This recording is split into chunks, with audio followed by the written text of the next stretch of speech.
अस्सलामुअलैकुम, hello everyone, कैसे हैं आप सब। मुंबई से आने के दूसरे दिन की बहुत ही खूबसूरत शाम है। ये सूरज डूब रहा है, आप लोग भी देख सकते हैं इस खूबसूरत मंजर को। ये हमारे गांव का छोटा सा तालाब है और तालाब से लगकर ही हमारा खूबसूरत सा घर है। और ये घर का एंट्रेंस है, घर के बाहर छोटा सा बागीचा है और ये जो घर आप वाइट वाला देख रहे हैं, ये दुल्हन वालों का घर है। मतलब कि दूल्हा और दुल्हन के घर के बीच सिर्फ इस तालाब का ही फासला है। और ये घर के बाहर हमारे एक खजूर का दरख्त है, उसके साथ ही लगकर ये गुलाबी फूलों वाला दरख्त है, जिससे हमारे घर की खूबसूरती और भी बढ़ जाती है, जिसकी देखभाल हमारे बड़े भाई साहब करते हैं। फिलहाल तो इसमें फूल नहीं है, वरना इसमें बहुत ही अच्छे अच्छे कलर्स के गुलाब के फूल खिलते हैं जो बहुत ही खूबसूरत लगते हैं। और घर के बिल्कुल सामने एक छोटा सा बागीचा है, जिसकी बहुत ही देखभाल करनी पड़ती है। इसके अंदर नींबू, कड़ी पत्ता, अंजीर, आम, नीम के दरख्त लगे हुए हैं और माशाल्लाह बहुत ही अच्छे से फलते फूलते हैं। आप लोग देख सकते हैं माशाल्लाह नींबू बहुत ही ज़्यादा इसमें उगे हुए हैं। और नींबू के बाद आप लोग देखिए, ये है कड़ी पत्ते का झाड़, जो बहुत ही खुशबूदार है। मुंबई के कड़ी पत्ता जैसा इसका टेस्ट है।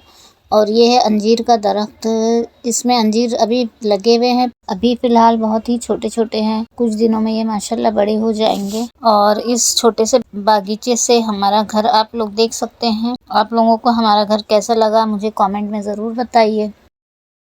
बागीचे के बाद हम सीधे हमारी घर की छत पर चलते हैं, जो कि बहुत ही बड़ी और खुली हुई है। घर के पिछवाड़े एक सीताफल का दरख्त लगा हुआ है, जिसकी शाखें सीधा छत पर आती हैं। और आप लोग भी देख सकते हैं माशाल्लाह कितने बड़े बड़े सीताफल लगे हुए हैं। इसमें शहर और गांव के बीच में यही फ़र्क होता है। यहाँ की खुली हवा, खुले खुले और बड़े बड़े घर, जो कि हमारी सेहत के लिए बहुत ही बेहतर होते हैं। कहाँ शहर की भाग दौड़ वाली ज़िंदगी और कहाँ गांव की पुरसुकून ज़िंदगी। और ये है हमारा पूरा गांव। शादी की तैयारियों की वजह से हर जगह चीज़ें बहुत ही बिखरी हुई पड़ी हैं। और यहाँ पर सर्दियों में धूप में छत पर बैठने के लिए एक खटिया भी रखी हुई है। 2 मिट्टी के चूल्हे हैं, क्योंकि मेहमान बहुत ज़्यादा हैं। नीचे गैस का चूल्हा तो ज़्यादातर खाली नहीं मिलता है, तो नहाने के लिए हम यहाँ पर ही पानी गर्म कर लेते हैं। चूल्हे के साथ साथ जलाने के लिए लकड़ियाँ भी रखी हुई हैं। और ये घर के पीछे का एरिया है, यहाँ पर 2 भैंसें भी बंधी हुई हैं, जो कि दूसरों की है। अब हम नीचे चलते हैं, जहाँ हल्दी का फंक्शन शुरू हो चुका है माशाल्लाह। ये है मेरा भांजा, जिसे हल्दी लग रही है। पहले 7 सुहागन औरतें दूल्हे को हल्दी लगाती हैं, फिर बाकी सारे रिश्तेदार और घर वाले लगाते हैं। फिर दूल्हे की भाभी हाथों में गुड़ और चावल भर के इस रस्म को शुरू भी करती हैं और इसी रस्म पर ख़त्म भी करती हैं हल्दी।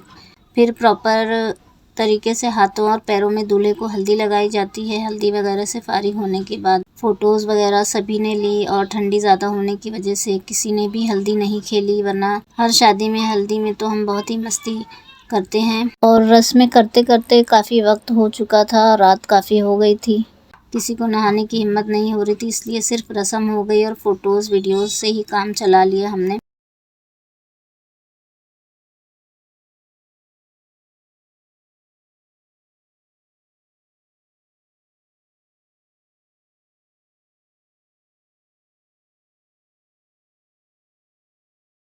हल्दी के दूसरे दिन रत जगा था। पहले तो यहाँ रत जगे में औरतें ढोल बजाती थी, गाने वगैरह गाती थी रात भर। अब इस चीज़ को हटाकर इसकी जगह मिलाद की महफ़िल होती है। बड़े मौलाना को बुलाया जाता है, बयान होता है। एक तरफ गांव वाले घर वाले बयान सुनते हैं और दूसरी तरफ बेकरी वालों को बुलवाया जाता है गुलगुले बनाने के लिए। और गुलगुले थोड़े मोड़े नहीं, बल्कि 50 से 60 किलो आटे के गुलगुले बनते हैं। और माशाल्लाह पूरे गांव में, ख़ानदान वालों में, बाकी रिश्तेदारों में भिजवाए जाते हैं। 2 से ढाई घंटे मिलाद होने के बाद दुआ हुई, सलाम पढ़ा गया। फिर फातिहा के बाद जेंट्स और लेडीज़ दोनों में ही लड्डू बांटे गए। तो इस तरह से हमारे गांव में हल्दी और रजगी की रस्में हुई। मिलाद की महफ़िल ख़त्म हो गई थी। गुलगुले वगैरह बन जाने के बाद सभी लोग चले गए। मेहमान थे जितने भी गांव वाले रिश्तेदार, सबके जाने के बाद घर वालों ने थोड़ा रेस्ट किया। फिर सुबह 4 बजे तक हम जागे थे, घर की औरतें। फिर 7 औरतें जो सुहागन औरतें थी, वो मस्जिद में ताक भरने के लिए गईं। ताक इस तरह से हमारे गांव में भरा जाता है कि गुलगुले अगर बने हैं तो सबसे पहले मस्जिद जाएंगे, मस्जिद में फातिहा होगी, नमाजियों को बांटे जाएंगे। फिर उसके बाद ख़ानदान में, घर में और गांव में तकसीम होंगे। तो इस तरह से हमारे यहाँ रत जगह और हल्दी होती है। आपके यहाँ भी क्या ऐसे ही हल्दी और रत जगह होता है? कमेंट में मुझे ज़रूर बताइए।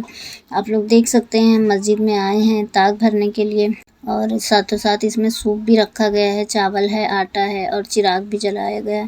फातिहा करने के बाद, चिराग जलाने के बाद मस्जिद में हमने गुलगुले रखे, जो कि काफ़ी ज़्यादा क्वांटिटी में थे, ताकि जितने भी नमाजी आए हैं सुबह में उन्हें 10-10 गुलगुले तकसीम होते हैं। फिर ये सब होने के बाद हम आ गए। 7 औरतों ने इसे उठाया, 7 औरतें ही इसे उठाएंगी, फिर इसे घर वापस लेके जाएंगे। मस्जिद में जितना भी रखना था हमने रख दिया।